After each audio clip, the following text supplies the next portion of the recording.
दोस्तों आज की जो कहानी है उसका नाम है परसेप्शन। कहानी की शुरुआत एक छोटे से बच्चे से होती है जो कि एक सोफे पर बैठा हुआ है और एक कार की ड्राइंग बना रहा है। ये बच्चा जहाँ बैठा हुआ है वो एक शॉप है जहाँ उसकी माँ काम करती है। इसकी माँ लोगों का हाथ देख करके उनका भविष्य बताती है। बच्चा ड्राइंग कंप्लीट करने के बाद शॉप का गेट खोलकर बाहर जाता है जहाँ एक सफेद रंग की कार खड़ी थी। वो उस कार के पास जाता है, वो कार को देखता है। उसी समय एक और कार वहां आती है, उसी जगह पर आकर रुकती है। उसमें से एक हैंडसम सा लड़का बाहर निकलता है जिसका नाम है डैनियल। वो वहां किसी से मिलने गया था।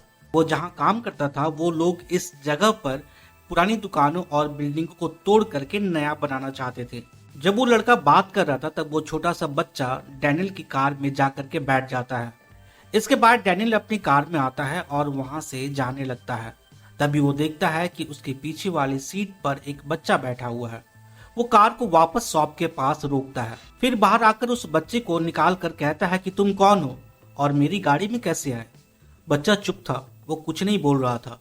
वो उस बच्चे को उस शॉप में लेकर के जाता है और जाकर के पूछता है कि क्या ये बच्चा आपका है। उस बच्चे की माँ वहीं पर थी। वो कहती है कि हाँ ये बच्चा मेरा है। डैनियल कहता है कि अपने बच्चे पर ध्यान दो, पर यह बात उन्हें अच्छी नहीं लगती है।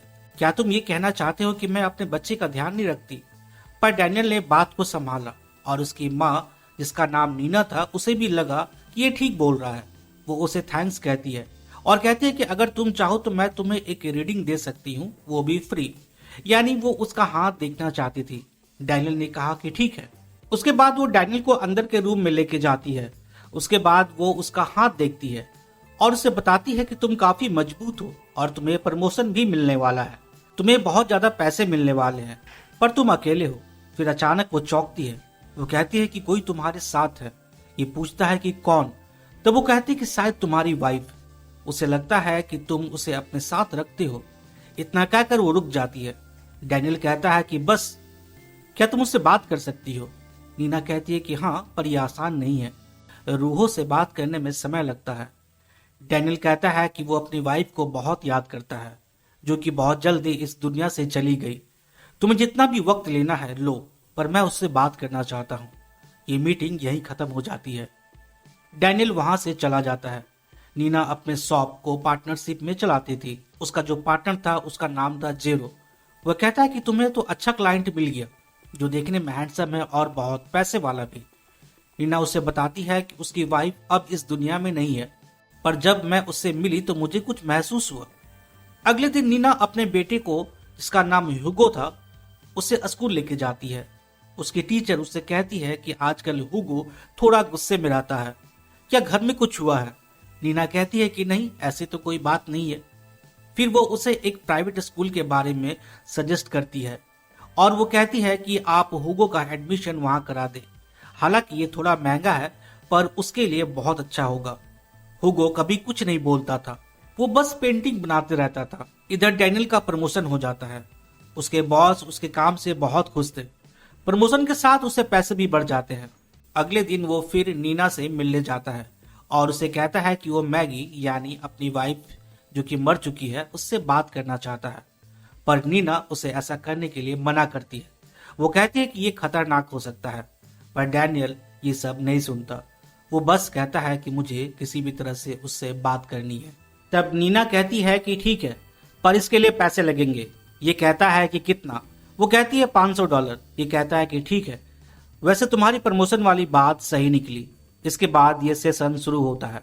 नीना डैनियल के दोनों हाथों को अपने हाथ में लेती है और मैगी से बात करने की कोशिश करती है, पर तभी वो डर करके उसका हाथ छोड़ देती है।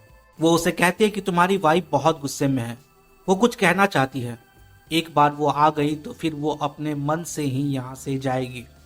डैनियल इस बात के लिए भी तैयार हो जाता है। तब नीना फिर से कोशिश करती है। वो कहती है कि मुझे एक पेंटिंग दिखाई दे रही है। ये कहता है कि हाँ, वो एक आर्टिस्ट थी। डैनियल सोचने लगता है। दोस्तों इसके बाद हम मैगी को देखते हैं जो कि अपने ही एक एग्जीबिशन में है जहाँ हर तरफ उसके बनाए हुए पेंटिंग लगी हुई है। वहाँ डैनियल भी पहुँचता है और उसका बॉस भी। इन दोनों की मुलाकात अचानक से होती है। मैगी के हाथ में वाइन थी जो कि वो गलती से डैनियल के शर्ट पे गिरा बैठती है। हालांकि उसे बुरा नहीं लगता, वो कहता है कि कोई बात नहीं, पर मैगी को ये बहुत बुरा लगता है।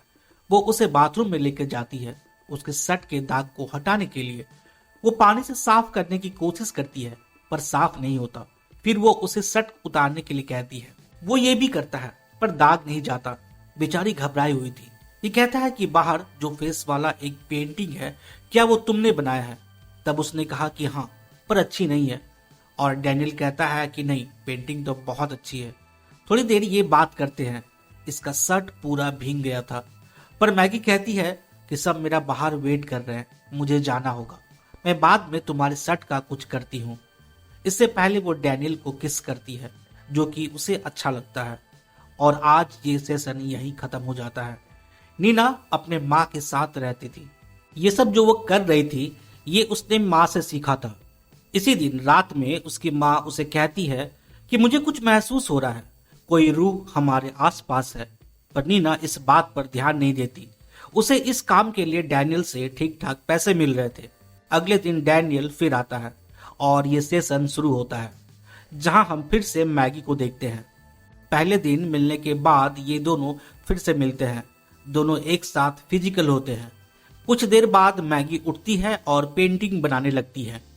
डैनियल उसे बस देख रहा था, पर मैगी कहती है कि प्लीज मुझे ऐसे मत देखो, नहीं तो मुझसे काम नहीं हो पाएगा।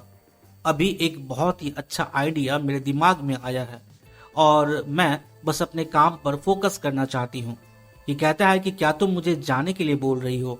मैगी कहती है कि हाँ, अगर तुम्हें बुरा ना लगे तो। पर डैनियल इस बात को सुनने के लिए तैयार ही नहीं था। वो कहता है कि मैं तुम्हें पसंद करता हूँ और मुझे पता है कि तुम भी मुझे चाहती हो। तब उसने कहा कि ठीक है, पर अभी तो यहाँ से जाओ, हम बाद में मिलते हैं। पर ये जाने को तैयार ही नहीं था।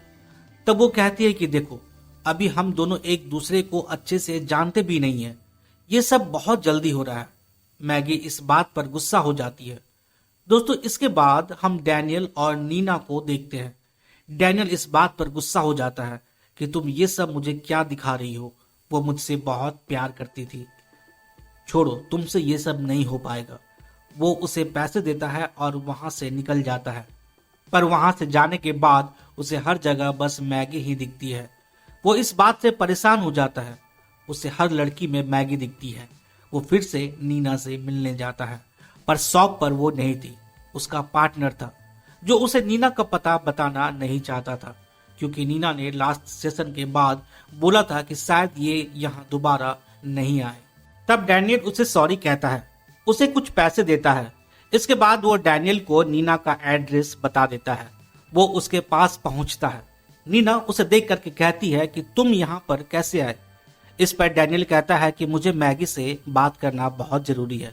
मैं अपने उस दिन के बर्ताव के लिए माफी मांगता हूँ, प्लीज मेरी मदद करो। वो बहुत रिक्वेस्ट करता है।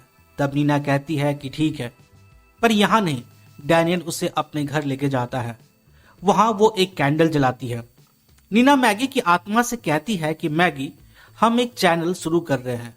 डैनियल तुमसे बात करना चाहता है, तुम मेरे शरीर में आ सकती हो। नीना डैनियल को अपने पीछे खड़े होने के लिए कहती है और दोनों हाथों को फैलाती है और अचानक उसकी सांसें रुकने लगती है। डैनियल उसे संभालता है। ऐसा लगा कि नीना को कुछ हो गया, पर तभी वो डैनियल को किस करने लगती है। डैनियल को यह एहसास हो जाता है कि ये मैगी है। वो उसे उठाकर अपने कमरे में लेके जाता है और दोनों फिजिकल होते हैं। जब ये सब हो जाता है तो दोनों साथ में सो जाते हैं। आंख खुलने के बाद डैनियल मैगी से बात करना चाहता था, पर नीना कहती है कि वो चली गई है और मुझे उल्टी आ रही है। इन सब के बाद डैनियल नीना को थैंक्स कहता है और साथ में बहुत सारे पैसे भी देता है। लेकिन ये सिलसिला यहीं पर नहीं रुकता। वो अगले दिन फिर से मिलने आता है। नीना कहती है कि मुझे समय लगेगा उसे वापस बुलाने के लिए। ये कहता है कि ठीक है, समय लगेगा, इसका मतलब और भी ज्यादा पैसे लगेंगे। इस पर डैनियल तैयार हो जाता है। ये दोनों जब डैनियल के साथ घर पर थे, उस समय नीना का बेटा हुगो अपने घर पर ड्राइंग बना रहा था। और ये ड्राइंग वही ड्राइंग था जो मैगी बनाया करती थी। नीना के पार्टनर ने जब उससे पूछा कि बेटा तुम क्या कर रहे हो, तुम ठीक तो हो ना, तब हुगो उस पर हमला कर देता है। इस समय नीना डैनियल के साथ थी। ये फिर एक दूसरे के साथ फिजिकल होते हैं, लेकिन इस बार सब कुछ होने के बाद नीना कहती है कि हमें ये सब बंद करना होगा, मैं और ये नहीं कर सकती। ये पूछता है क्यों? तब ये कहते हैं कि देखो, मैं तुम्हारी वाइफ नहीं हूँ, मेरी अपनी लाइफ है, मैं हर वक्त तुम्हारे साथ नहीं रह सकती। और ये कहकर वो वहां से चली जाती है। जब वो अपने घर पहुंचती है तो देखती है कि उसका पार्टनर जमीन पर पड़ा हुआ है। वो उसे तुरंत हॉस्पिटल लेके जाती है। बाद में हॉस्पिटल वाले इसे फोन करके कहते हैं कि इनके इलाज में बहुत सारे पैसे लगेंगे, क्या कोई इंश्योरेंस है? तब ये कहते हैं कि नहीं, पर नीना सारे खर्चे उठाने के लिए तैयार हो जाती है। उधर डैनियल नीना के चले जाने से परेशान था। उसी समय उसका बॉस उसे कॉल करके कहता है वो जिस रीडेवलपमेंट प्रोजेक्ट पर काम कर रहे थे उसकी फंडिंग को रोक दिया गया है और अब ये काम नहीं होगा। ये सुनकर वो परेशान हो जाता है। उसने जो भी पैसे नीना को दिए थे वो उस फंड से जुड़े हुए थे, जो कि करीब $70,000 हो गया था। ये जो पैसे उसने उसे दिए थे ये वो अपने सैलरी से उसे मैनेज करने वाला था, मगर अचानक से काम रुक जाने से वो परेशान हो गया। वो रीना को बार बार कॉल करने लगा, पर वो कॉल नहीं उठा रही थी। अगले दिन उसके बॉस ने उसे अपने ऑफिस में बुलाया और पैसे के बारे में पूछा, जिसका कोई जवाब उसके पास नहीं था। उसने अपने बॉस से कहा कि वो सारे पैसे दे देगा, बस मुझे थोड़ा सा समय दे दे। पर उसके बॉस ने कहा कि अगर शाम तक उसे पैसे नहीं मिले तो वो पुलिस को कॉल कर देगा और उसे जॉब से भी निकाल दिया गया। इन सब के बीच हुगो यानी नीना का बेटा मैगी की आत्मा को देख सकता था और इसलिए वो उसकी जैसे ड्राइंग बनाता था। उसने एक और ड्राइंग बनाई थी जिसमें दो कार आपस में भिड़ते हुए दिखाई दे रहे हैं। इसके बाद हम डैनियल को देखते हैं। ऑफिस से निकाले जाने के बाद वो हुगो के स्कूल पहुंच जाता है नीना से मिलने के लिए, क्योंकि वो उसका फोन नहीं उठा रही थी। ये जाकर के उससे मिलता है। वो गुस्सा होने लगती है कि तुम यहाँ पर क्यों आए। ये उससे बताता है कि मैं थोड़ी प्रॉब्लम में फंस गया हूँ, मैंने जो तुम्हें पैसे दिए हैं वो मुझे वापस चाहिए, नहीं तो मैं जेल चला जाऊंगा। पर नीना कहती है कि मैंने तुम्हें पहले ही बताया था कि ये रिफंडेबल नहीं है और ये कि मैंने वो पैसे खर्च कर दिए। ये कहता है कि तुमने $70,000 खर्च कर दिए, तो मुझसे झूठ मत बोलो, मुझे वो पैसे तुम उधार समझ के दे दो, मैं तुम्हें वापस कर दूंगा। पर ये फिर कहती है कि मैंने वो पैसे खर्च कर दिए। ये कहकर वो अपने बच्चे को लेकर के जाने लगती है। डैनियल गुस्सा हो जाता है। वो शायद उसका पीछा करने के लिए अपनी कार में बैठता है, पर जैसे ही वो कार चलाता है एक दूसरी कार आकर के उसे ठोक देती है। पर वहां पर एक डॉक्टर था जो उसके पास आता है। वो उसे कुछ सवाल कर रहा था, पर डैनियल ये सोच रहा था कि जिस लड़की ने उसे धक्का मारा वो मैगी थी। वो वापस अपनी पुरानी यादों में चला जाता है जब वो मैगी से मिलने गया था।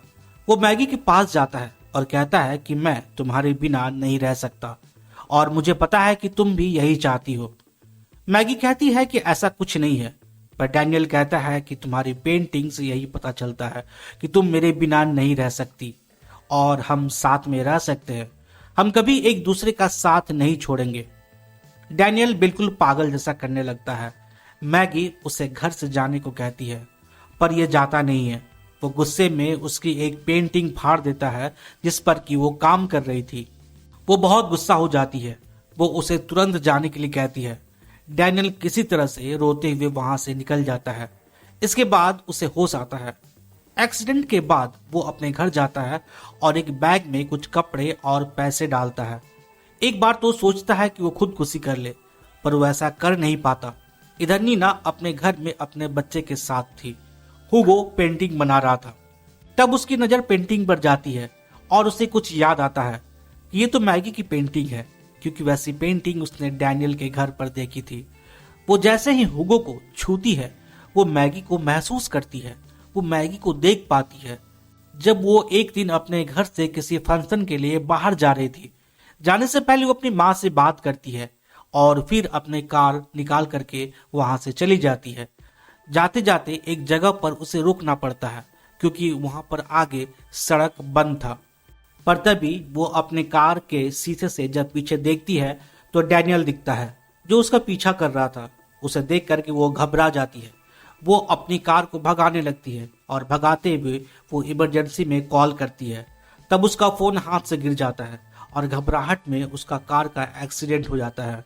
डैनियल ये देख करके उसके पास भाग करके जाता है, उसे कार से बाहर निकालता है, पर उसे हॉस्पिटल लेके नहीं जाता। वो उस समय भी उससे यही बोल रहा था कि वो उससे प्यार करता है, और वो उस हालत में और भी डर रही थी, और धीरे धीरे वो दम तोड़ देती है। ये सब कुछ नीना अपने बच्चे के द्वारा मैगी को देख पाती है। वो समझ जाती है कि मैगी उसकी वाइफ नहीं थी, बल्कि उसकी जिद के कारण मैगी मारी गई, जबकि मैगी उसे पसंद भी नहीं करती थी, वो तो उससे डरती थी। ये सब देखने के बाद वो अपने बच्चे को लेकर के सो जाती है, और शाम को डैनियल नीना के घर जाता है। पर पहले तो वो गेट नहीं खोलती, वो उसे जाने के लिए कहती है, पर वो कहता है कि वो मैगी को आखिरी बार बाय बोलना चाहता है। वो हाथ में गन लेकर के उसके घर जबरदस्ती घुस जाता है। वो कहता है कि तुम मुझे ना नहीं कह सकती, मैंने तुम्हें बीबी बनने के लिए पैसे दिए हैं। इन दोनों के बीच झड़प होने लगती है, और इस झड़प में उसके हाथ से बंदूक गिर जाती है, पर वो नीना के साथ जबरदस्ती करने लगता है।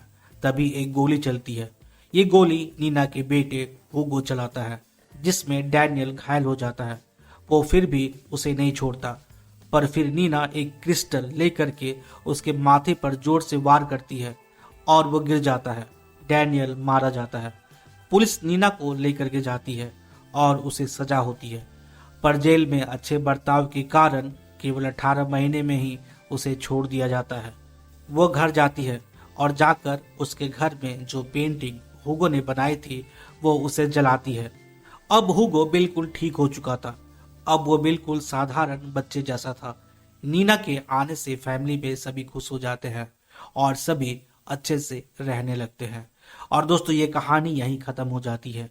उम्मीद करता हूँ कि ये कहानी आप लोगों को पसंद आएगी। मिलता हूँ फिर एक नई कहानी के साथ। तब तक के लिए धन्यवाद।